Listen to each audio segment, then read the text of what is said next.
We are back, and we are back with the Levitate. We finally got some 70-pound Levitates in. I know everybody's been hounding me on when my review on this bow is gonna come out. I think the last bow review I did was the XF33, but everybody's been really stoked on this Levitate. You know, it's incredibly lightweight. It's an all carbon bow, a true all carbon bow, and lots of cool features. So as usual in the reviews, we're gonna go over the specs, then we're gonna do a speed test.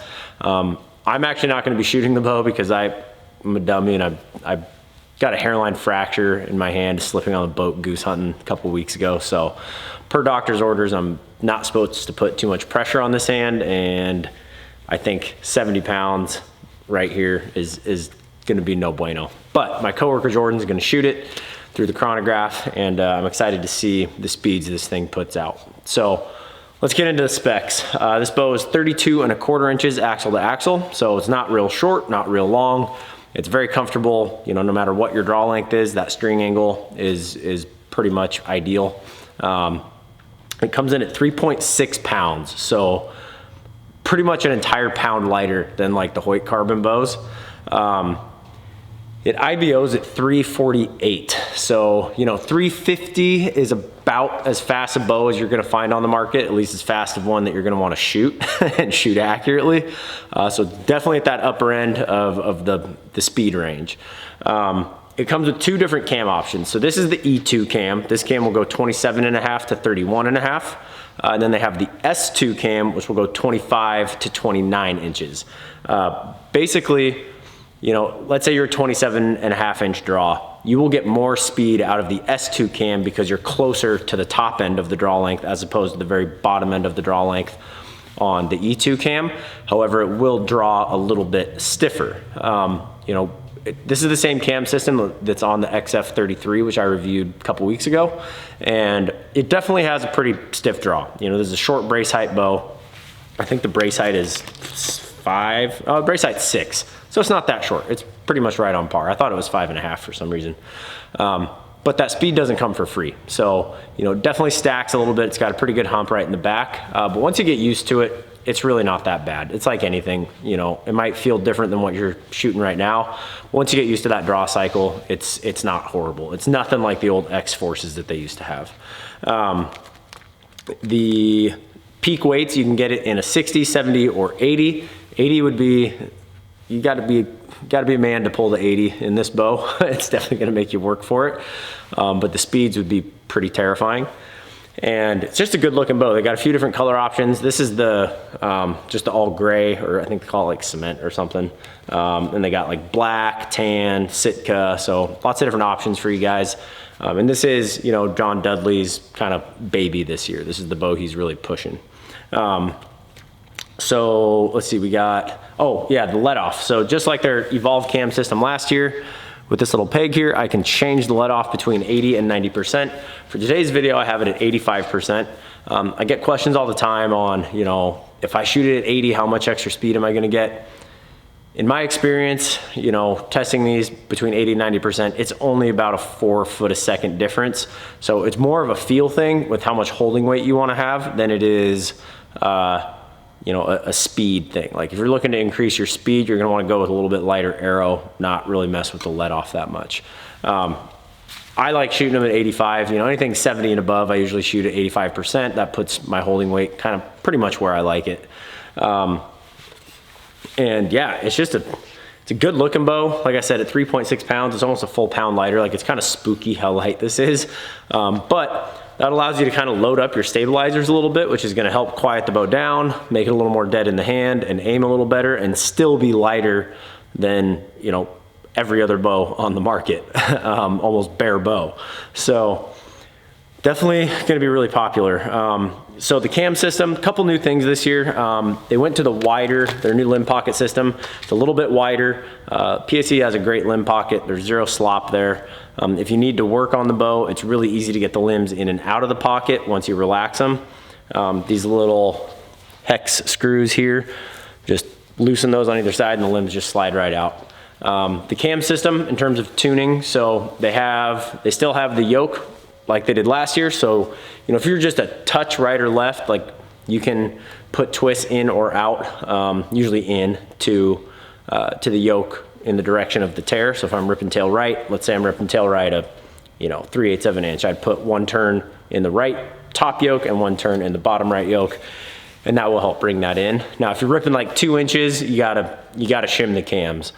It is easier this year than it was on like the Evolve series, because like I said, they widened that limb pocket, so the limbs are further apart. There's a little more space to work with in there. They also beefed up the axles a little bit, as well as the bearing system. So it's just a more beefed up cam overall. This does not have the same cable guard. It still has the roller guard here that the cables go through, but the actual cable guard that it's on here has no adjustability. So it's just fixed. So far, in my experience tuning these, like I said, we just got these 70 pounders in, but we've had guys that have got them at other shops and brought them in to be tuned. They've tuned up really nice. I was definitely a little bit worried about that. In the past with their carbon bows, we've had issues, especially at the longer draw lengths and higher draw weights. And I think that was because, so they've got a new carbon technology with this. It's the DFC, the dead frequency carbon. And it's the way that they weave the carbon makes it stiffer essentially. So the riser has more integrity. And I think that was kind of the issue with the bows last year, was at those long draw lengths and heavy draw weights, there was just so much flex in that riser that it tended to throw an arrow. We had so many bows that would throw like a 2-inch right tear, or 2-inch left tear, and it was really, really hard to get them out. But this year, everything seems to pretty much be shooting right down the middle. So like I said, between the yokes and just micro adjusting your rest and the shims, you should be able to get this thing to shoot a bullet hole, no problem. Shooting it, when I was shooting the XF, like I mentioned earlier, I mean, it's got a stiff draw cycle. This bow definitely has a little bit more noise, but it's a give take, right? Like, you're not gonna get a bow that's 350 feet a second and 3.6 pounds that's dead quiet, at least not with the technology that's available to us today. So even though it does have a little bit more noise, you're gaining a lot of performance. If you're somebody who, does a lot of elk hunting or even, mule deer where you're high elevation, spot and stock, this is gonna feel a lot better on your arm after 5 or 6 days of packing it around. That's for sure. Even with a full quiver of arrows and all the gear on here, it's gonna be at least a pound and a half less than a lot of the other aluminum bows on the market, which I know that doesn't sound like a lot, but over 200,000 steps in a few days, that adds up pretty quick. So yeah, lots of cool features on this bow. It's a good looking bow in my opinion. It's slick looking. No issues with, sometimes last year, I think the reason so if you look at the cable guard here, it's actually mounted onto the side here and then up against the back of the riser.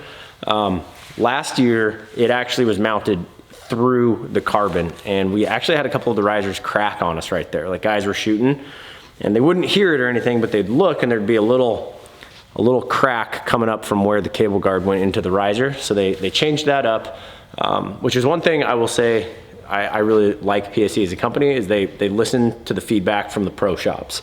We're the ones dealing with these bows every day. I know the engineers there know what they're talking about, but especially with COVID and like short staffing and all that, I feel like in a lot of the companies, there's just not as much time for testing afterwards. They're short staffed, they're just trying to make the deadline.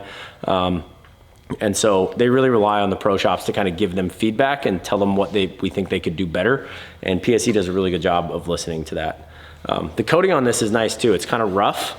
You can put the grip on here if you like. They do not come with it, but you can order one if you want. It'll just screw right in right here. But this is actually a pretty good like non-slip riser right here. It's not, I don't want to say it's not like sandpaper, but it's got a little bit of grit to it. So your hand's not going to slide all around it like it would an aluminum bow. So lots of cool features on this bow. I'm excited to see what it does through paper. So I'm going to quit yakking at you, go set up the chronograph and sling some arrows through this thing. All right, so we got the chrono set up here. We're about to sling 5 different arrows ranging from 517 down to 370. It's gonna be 70 pounds, 30 inches, and 85% let off. So I figure that's probably where most people will shoot this. There's not a huge difference between the let off between 80 and 90, maybe like 4 or 5 feet a second. It's more of a feel thing, but I think the 85% is gonna be probably the most common, so that's what we're gonna test it at. But before we do, I want to mention InsideOutPrecision.com. If you head over to the website, there's all sorts of merch there. We got hats, hoodies, t-shirts, phone cases, coffee mugs, beanies, stuff for your lady too. A whole array of different Inside Out Precision merch. We really appreciate all the support. Helps us bring you content. We do have some things in the making. I'm not gonna reveal too much right now, but it definitely takes time and money to do so, so we really appreciate all the support. So I'm gonna get this thing turned on, go grab the bow, and we are going to sling some slivers. All right, so for today, I'm gonna have my man Jordan here be shooting this because I broke my hand slightly goose hunting a couple weeks ago, and it can't take 70 pounds on that front hand. So he's gonna be shooting these arrows. The first one is gonna be 517 grains.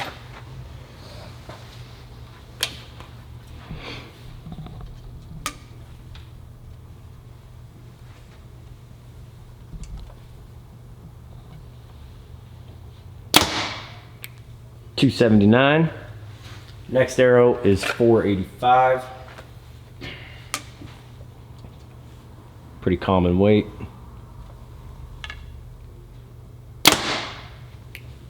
$298, so about a 10 foot a second jump. Next arrow is 441.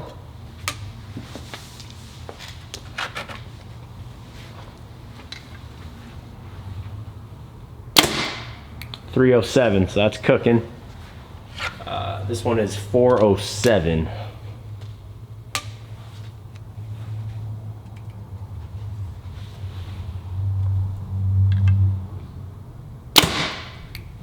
$322, and now the speed burner. This one is 370. About as light of an arrow as you're going to shoot out of that bow. 332. So didn't quite hit the 348 IBO, but that is with an arrow that's 20 grains heavier than the 350. Like I said, most bows don't usually hit IBO, although PSE is usually pretty close. But we're gonna set the same, keep the same let off and everything, 70 pounds, but we're gonna set it to 28 inches, and we're gonna shoot those same 5 arrows and see what it does. All right, so we're back, 28 inches, 70 pounds, 85% let off. Let's see what it does. So this is the 517 grain arrow. 273. That's pretty crazy. That's only like a 6 foot a second drop between 30 and 28 inches. So it's efficient with a heavy shaft. So that was a 485 grain arrow. It's right at 280.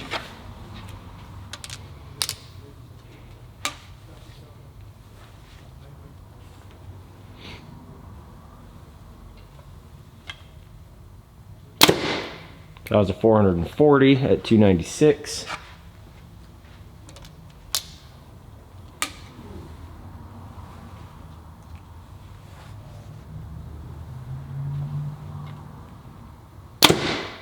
That was a 410 grain arrow, 304, and now the 307, or sorry, 370.